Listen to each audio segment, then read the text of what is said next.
boro kokoranta seede kokoranta ti siidi ñantawo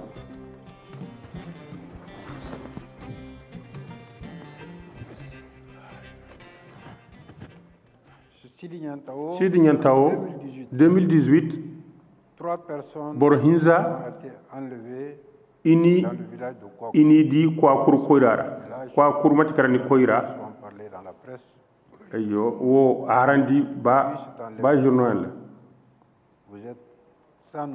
za handin kala dianote mane kono kadu narmoy alabara yalla nga hinka miso kala borewi diandi inga hinki dedris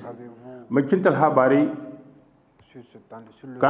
kan duoy borewi misoga wodi bandaga makintal basay war fami oga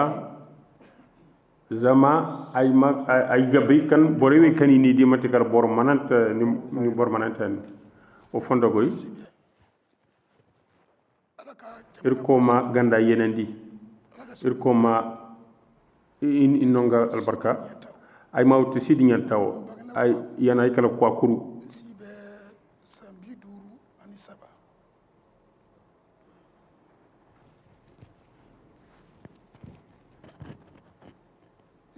ay jiri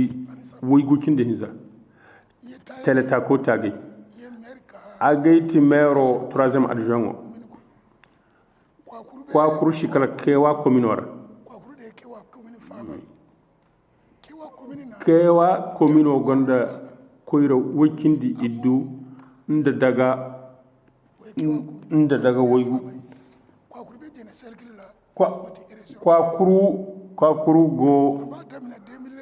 Kwakuru go jene circlora mutti region malfa ko en no hakka i hor koyrara wato kani i hori goro ina koyra ganji nyaliyan kulshte koyrara hori kulshte koyrara ina lokkoli dabu ina lotokoro go damo dabu ha nyali kulshte koyrara hayti resite hije tiresite irkindi wodar misora ara 2017 zankay tun imurte ine kantin gishi yadda woga ina nya sambu kane kantin giga chuso jingar malfa koyri jadi se ine kanti ndina wotengi ga koyra bon koyno di zankay ne kangi shedda aywa ina koyra koli sogay damo na marfa sambu kane kanti ishuro koyra woninti yanje sogay nda islamiste game bori donto alukuma bori sina force spéciale bori samba force spéciale ka aka awili suba aywa wato kan force spéciale koy islamiste ye kono ki willi ka koyne ika irbinda ganda ir huneno kumati kala alfaritari nda dabba birien nda hoyer hamiso hoyer watin kani ka kur koyrar kani willi haka ina groupe électrogène inda marchine kan go farira kulini ton yo kan ikay hur koyrara iri ye kono ka donto alkumo borise alkumo borina gardien samba ika aywa jadi se damo ngidamo goroganda koyrara ikurgo koyrara garde go koyrara ngida go koyrara woti 2017 bur kulsh wor bor kush fatto Kwakuru ngayen shino handin ay gono bo mero honde a koynaru a shino ayna hi sambu ko koy mopti commande kango nodin commerce kango commande samba ayji chargé camion ra militaire ga hangi banda hala jenne ayo donc idgi samba ko har kada se bori madu ko huna watur kan hando bu bori kango bamako gonur dam cerara iga igi tuni kan igi samba koirara ayyo donc soje igo idi marga iga hangi bande iga kace koirara shenda dinra lokol shino huni shino hôpital shino ay gondar ma fokal jigene yaya o nga jiri woygu cindigu warza cindigu walla nda fokan wodi jiri woytaci nda arma fokan sigana seku wodi gondo jiri woygu ali wando ngakka wirki watin kana wirki donc in hi sambu kane kan tinga mo ko mo ta koy hôpital handin safar shino ihun kwa kuru 16 km ko ro fokas gane sahuna ikano de lengi essence soben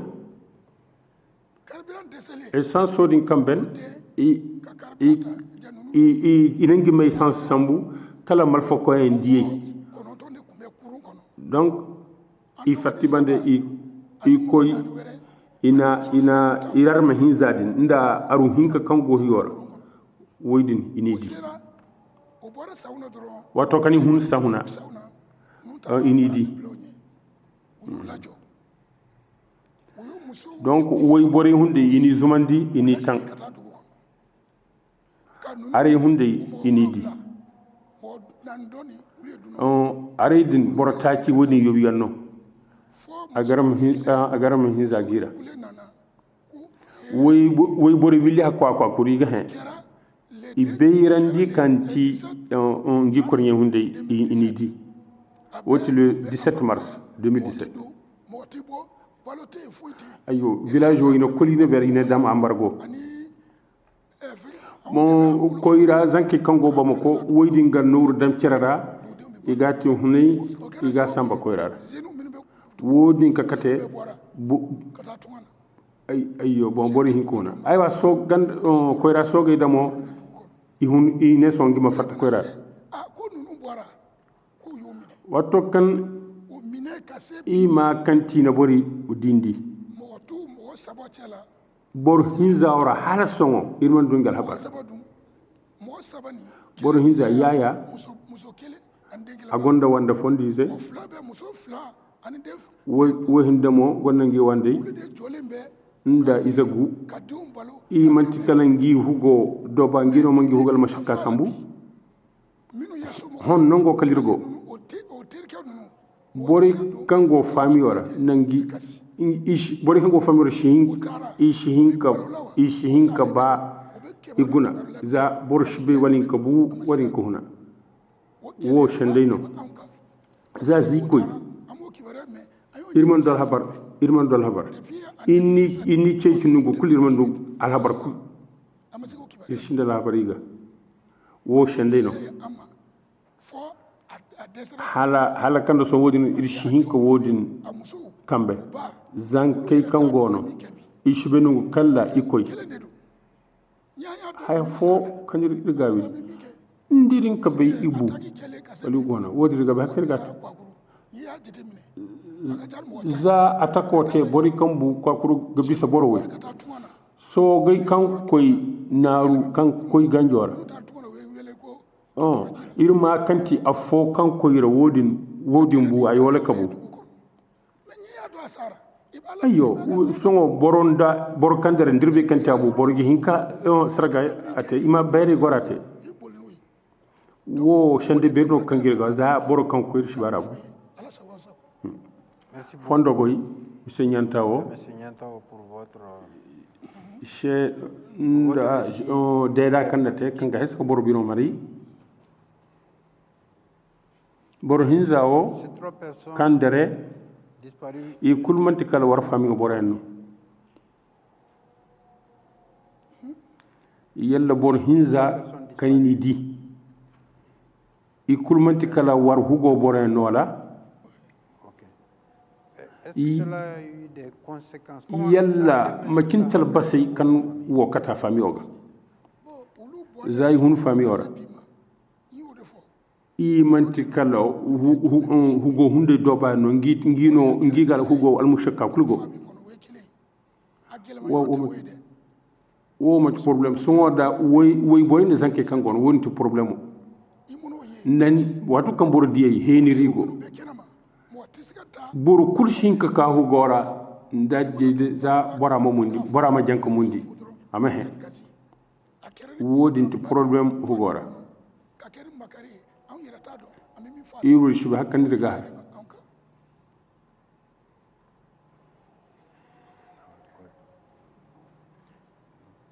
sadin hon jiri boba en bandaga son yalla ma kintina to kango waddo war gonda ya markan mali zai sai mali ne sai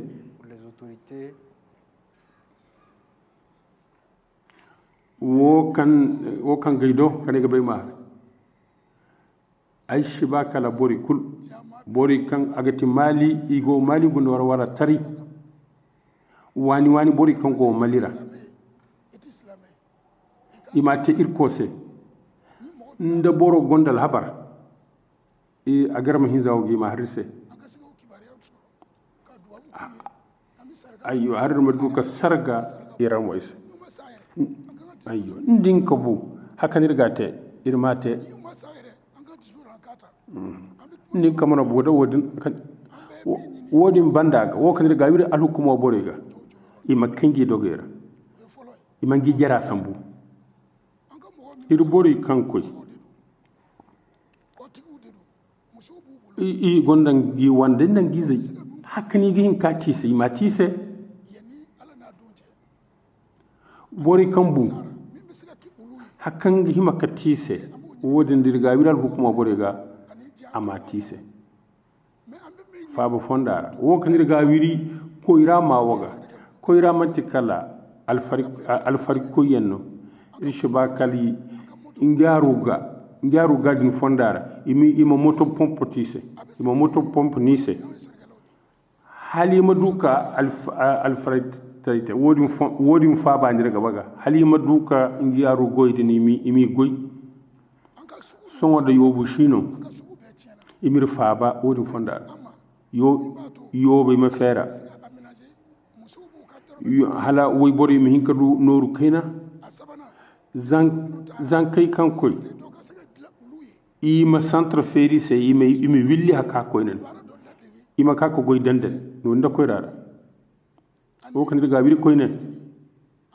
irshba wo kina ma filla koynen al hukumo mo monument te ama kini kwakuru ngara tare bore ndika ima be kanti hayate kwakuru ima dia ngimo yara wodi ngati souvenir koyra bori se amma bori hongandi 2009 ATTK ana bori kulmarga ana akata bori mashalenda kere wodi ngata par exemple bori hinka dira kerera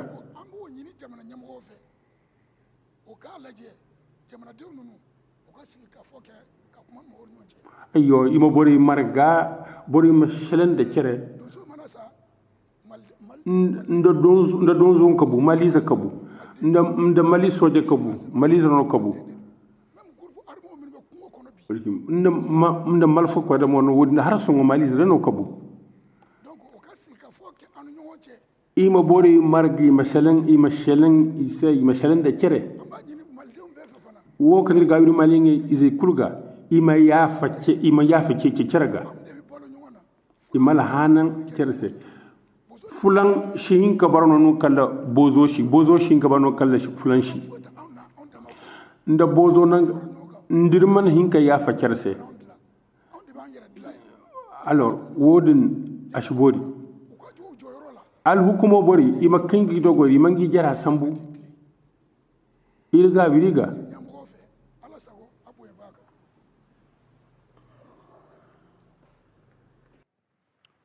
fondo goy nyantawo ir kulcerera panel o bato i kulgani fondo goy nda seeda o kanete courage. Nous louons votre irga wo kamara hinkate kamunye wodin irga fondogon message de paix, de réconciliation entre tous les ayyo kabil mali kabilu kunde cere ka yafu iri cere ka imeta fo wodin irgaji wotini shendal barkanta